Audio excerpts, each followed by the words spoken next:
दोस्तों, आप सभी को पता है कि झारखंड मुक्ति मोर्चा घाटशिला उपचुनाव में जीत चुकी है। तो उनके पीछे क्या रणनीतियां रही, बीजेपी के हार के पीछे क्या रणनीतियां रही और जेएलकेएम के पीछे क्या रणनीतियां रही, उन सभी पर विश्लेषण करेंगे, क्योंकि इन तीनों के बीच में थोड़ा सा फाइट हुआ था और आप सभी को बताएंगे कितने मतों से सोमेश चंद्र सोरेन जीते हैं और क्यों जीते हैं। तो चलिए बने रहिए। मेरा नाम हुआ Aman Kumar Mahto, I am from Hazaribagh. तो आप सभी झारखंड वासी घाटशिला उपचुनाव की रिजल्ट को आप सभी ने आंख खोलकर देखा होगा।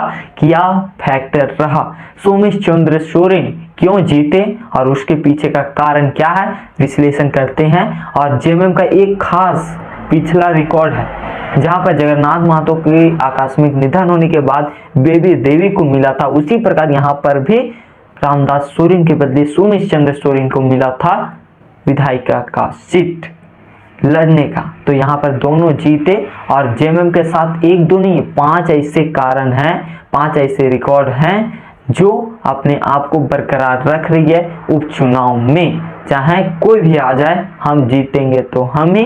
अगर हमारी प्रत्याशी का आकस्मिक निधन हुआ और उन्हीं के परिवार से उठा तो वह पक्का जीते ही हैं, या उनका पिछला रिकॉर्ड रहा और इस बार का क्या कारण रहा, आप सभी ध्यान से सुनिएगा। सोमेश चंद्र सोरेन, उनका कोई पॉलिटिकल बैकग्राउंड नहीं है, फिर भी वे 1,04,000 मत कैसे ला लिए। उनके पीछे था जनता का आशीर्वाद।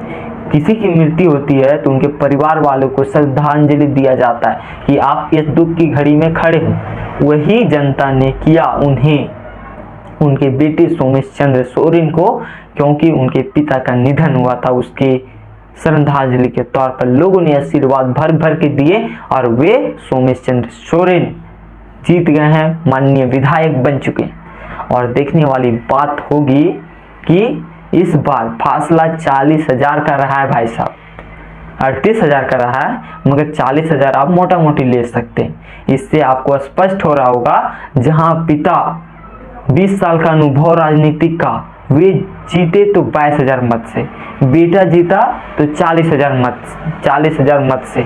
तो आप सभी इस डिफरेंस को बढ़ता हुआ देखकर अंदाजा नहीं लगा सकते कि यह आशीर्वाद के तौर पर आया है। और तब जब उपचुनाव थे, जब नेगेटिव पीआर किया जा रहा था जेएमएम को और बीजेपी अपना संगठन मजबूत कर रही थी और वहां जाकर खूब प्रचार कर रही थी, तब ऐसा हुआ। तो आप सभी भी जान चुके हैं क्या रोल रहा होगा सोमेश चंद्र सोरेन का। और जेएलकेएम पार्टी पिछले बार 8,000 के लमसम आए थे, इस बार 11,500 आए। इससे उन जेएलकेएम पार्टी के लोगों को अंदर से खुशी होगी कि अपने पिछले से ज्यादा लाएं।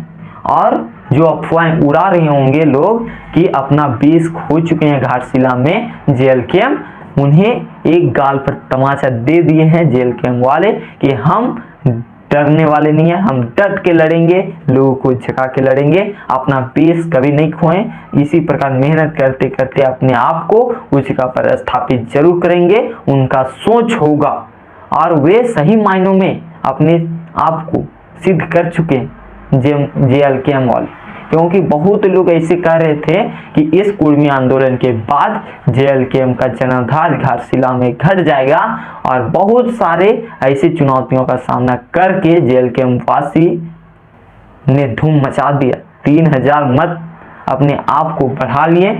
इससे प्रूव भी अपने आप को किए और लोगों को संदेश भी दिए, हम डरने वाले नहीं हैं, हम डट के लड़ेंगे, विचारों के साथ लड़ेंगे और सभी जनता के साथ रहेंगे। आप सभी को वह देखा और आप सभी कह रहे होंगे कि या तो 3,000 ना बढ़ा। तो मैं बता देना चाहता हूँ, नई पार्टी और 3,000 मत मायने रखता है। आप इंडिपेंडेंस खड़ा होते हैं तो आपको बहुत सारी जगहों पर 1,000 मत नहीं आते, मुश्किल से उतना प्रचार प्रसार करने के बाद। तो समझ सकते हैं नई पार्टी को 3,000 पिछले के मुकाबले बढ़ाने में, और सो भी ऐसा समय जहां पर कुर्मी आंदोलन का साथ दिए थे जयराम महतो। तो आपने भी देखा, हमने भी देखा, सभी प्रिडिक्ट कर रहे थे बड़े बड़े लोग कि कम होगा, मगर उन्होंने अपने मेहनत के दम पर सही स्थान हासिल किया है, अपने आप को बढ़ाया है। और बीजेपी तो अपने लूज मोशन में आगे है, क्योंकि पिछले बार आम चुनाव में 22,000 मत से पीछे रहे थे। अब वे थोड़ा सा बढ़ना चाहते थे, जीतना चाहते थे, मगर वापस रिटर्न आके 40,000 मत से पीछे रह गए।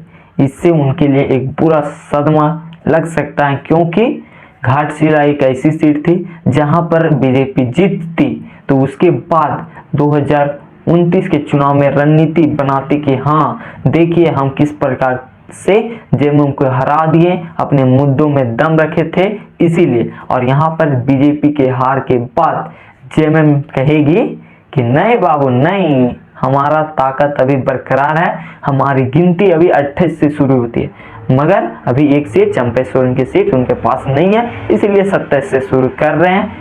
तो आप सभी भी जान सकते हैं 28 आरक्षित सीट है जहां पर बीजेपी एक ही सीट जीत पाई है। तो या तो सदमा लगा है, अगर यह सीट जीतती बीजेपी तो एक मजबूत स्थिति बना पाते 2029 में, इसके बेस पर, इस रणनीति के बेस पर, इस मुद्दों के बेस पर। मगर यहाँ पर तो हार गए और वह मुद्दे जो लाए थे उससे और भी पीछे चल गए।